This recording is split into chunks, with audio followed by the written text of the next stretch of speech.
criminal complaint was filed against Aaron Donald in Pittsburgh yesterday, accusing the defensive tackle of assaulting another man outside of a nightclub. The Rams issued a statement yesterday that read, "We are aware of the reports regarding Aaron Donald. We are collecting more information and will have no further comment at this time."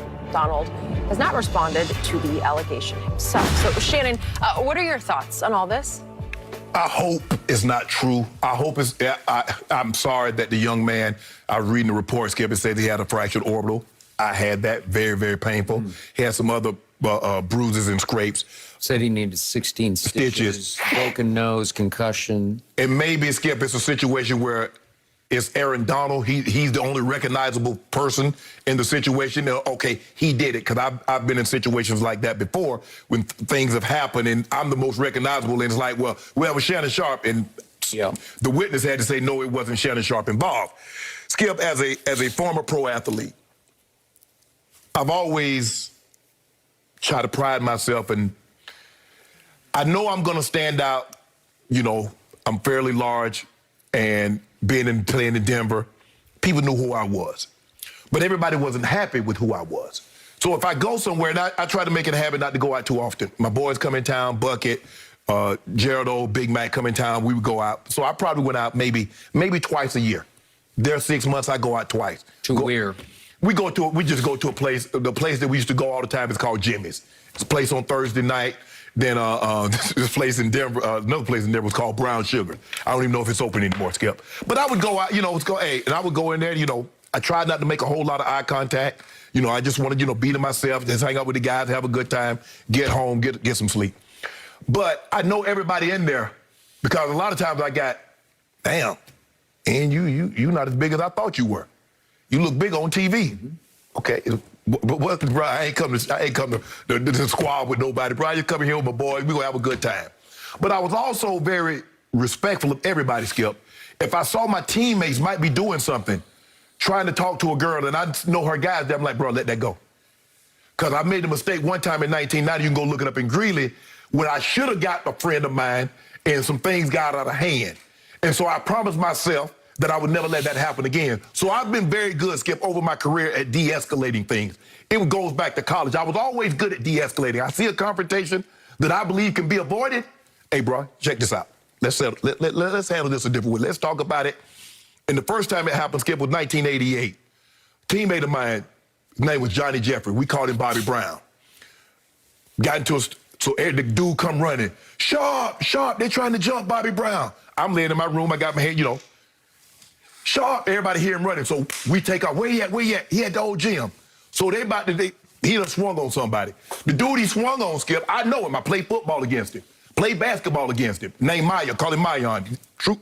So I'm like, bro, what's going on? So they about to go to blows. Now, Mayan don't go to Savannah State. He in the city. He know a lot of the city dudes. We the football players. So we gonna hold our own now. If we got to, we will. I said, what's going on? Man, that MF, he swung on me, man. I said, Mayan, check this out, bro. You know me, I know you. I'm a vouch for him. He said he didn't know it was you. I said, bro, y'all fighting this dark. How the hell he gonna know it's you? I said, Mayan, you come, you not supposed to be in the cafeteria. We get you food in the cafeteria. You hang out with us in the dorm. You think we trying to, Skip, we got to stop this. Because they're in the city. Now, I go places. I used to go get my car washed on 37th and Bull. People that's watching in Savannah, you know about 37th and Bull. So I got the most recognizable car. I'm the most recognizable place. I can't be going and have to look over my shoulder and all got to worry about squabbing. So I try to diffuse situations because, Skip, people size you up. Man, you're not that big. Okay. But, bro, what was this about? I just hope, because, Skip, I'm always thinking, what's going out where me and the guys having a good time could easily be a $250,000 lawsuit. Because, Skip, you know how this is, Skip. Yep. And now you have to understand, people ain't really trying to knuckle up with you anymore. People gonna put a button down on you. Absolutely. Pap, pap, pap, pap, pap. So is it worth it? Is it worth it? I just hope this is not true. I'm sorry, the young man, fractured his eye socket, got some stitches. Skip, I just hope this is not true for Aaron Donald. I don't know him well. Trying to get him on my podcast, and we've been, going back and forth, Skip, but it's just tougher situations, Skip, when athletes go out because, the women going to give you a little bit more attention than they give a normal guy. Maybe his girl is giving you a little bit more attention, and that's going to cause conflict. I'm like, bro, I'm not here for you. I'm just here to have a good time, my guy. Yeah. I don't want your girl. I want it. I'm just doing my thing, bro. Let that go. It's not that big of a deal. Mm-hmm. Okay. Back to the allegations, and these are still allegations. So what happened was this incident occurred around 3 o'clock in the morning, Saturday night into Sunday morning, in Pittsburgh at a club called the Boom Boom Room. You don't know about the Boom Boom Room? That comes from Life, Skip. Eddie Murphy and Martin Lawrence had a movie called Life, and they're in prison, and they talk about the Boom Boom Room. That's what Ray Gibson and Claude Washington, they got a place called the Boom Boom Room. So the alleged victim, according to his attorney, bumped into Aaron Donald accidentally. Who knows what happened exactly. And the incident escalated, as you could see how it would in these circumstances.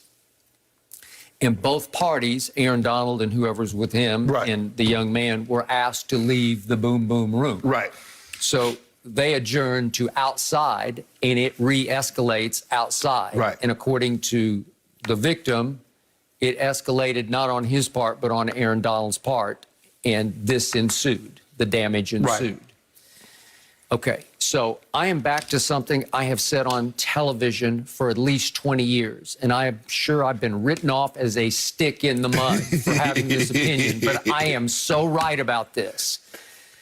Nothing good ever happens to a professional athlete after midnight in a bar or a club or a strip club. It just will not, because it is a potentially lethal mix, as you know, of testosterone and females, as you point out, and alcohol and maybe drugs and maybe guns and maybe not. It can be a lethal cocktail of all of the above. There is resentment of you in that circumstance. You're not as big as I thought. I could try you. Did you look at my girl? Did you look? Exactly. And my girl's looking back at you. And who knows where that goes? Because nobody is in their right mind. Nobody. And why? A professional athlete, certainly an Aaron Donald, the best defensive player in pro football. Some people think he's the best player in pro football. Why would you subject yourself to that kind of risk at 3 o'clock in the morning at that place? Even though you're from Pittsburgh, you went to Pitt, I got it. It's your town. It does not matter. Nobody cares who you are when they are intoxicated or high. They don't care in the end. They're resentful, they're jealous, they're ready to try you if you want to go. And it can escalate into... Quick. So quick, if any of this is true, is Aaron Donald potentially going to go to jail? I'm going to doubt it, because I don't know that he's had any past issues at all that I'm aware of. Is it going to cost him a bunch of money? Yeah, well, could. Is it going to stain his reputation? Sure it will. Is it worth it? Was it worth it to go to the Boom Boom Room for that night? Will he look back and say, what was I thinking?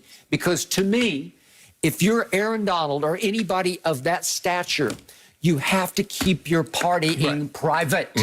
You have to do it in your home or somebody else's home where you can somewhat control the crowd and the circumstance. When I first went to Baltimore, me and Ray, we went to this club. I just got there. And, you know, we go in, and the first thing, you know, people start whistling or whispering. Ray, that's Shannon Sharp, that's such and such. And somebody said, man, mofo Ray. We walked in, turned around, walked right. I said, nah, brother, we got to get up out of here. Because I already see how this goes. We just got there. And they already mofoing us. So it's time to go. But for me, Skip, like I said, I've always been good at de-escalating. 1992, Skip, I never told this story. This first time I told it to some friends. I got an SL. Now I'm going to meet this young lady. She's staying at a house, and so I get. I'm in Savannah. I'm in Savannah. I'm in Savannah.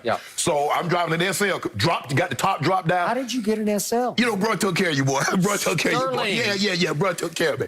So Skip, I'm oblivious. I'm in Savannah. Everybody know me. It never even dawned on me that I should be more cautious. I ain't even thinking about it, Skip. So, but I get confused. So, at the time, payphones, you know, So I just parked the car, pull up 37th and Bull, right down the corner, 37th and Bull, Parshaw's Car Wash. I hop out the car, I'm calling because I'm lost. Dude run up on me. You already know what it is. I say, my man, I ain't got nothing on me. I say, everything I got is in the car. My wallet's in the car. I say, everything. Wait, you had a woman in the car? No, I ain't have no you woman. Didn't have one. I thought Dude ran up on me with that thing gonna stick so me it up. was just you? Yeah, Okay, just me. I got it. Because I'm trying to call it to make sure. Tell me where it is. I mean, because you know. Was 37th and Bull notoriously? Yeah. Okay. From Bull Street to B Road. Okay. Everybody know exactly what I'm talking about. All right. So Skip, he run up on me. You know what it is. I say, my man, I ain't got. And everybody know me. I always say, my man, I ain't got nothing. I say, Did he have a weapon? Yeah. Okay. He told me he didn't know what it is, so I know what it was. And he was brandishing said weapon. He said, you know, I said, man, I ain't got nothing. I said, it's in the car. I said, everything I got is in the car. He like, Sharp? I said, yeah, man. He said, man, you know better than this. He said, you better get you a damn cell phone. Let it go. Now, see, Skip, now this goes back. Now, if we'd gotten to that fight in 88, how do I know, hey, man, Sharp jumped us? How do I know? So you never know. So I'm always thinking, because a lot of times, Skip, you do something, people don't let that go.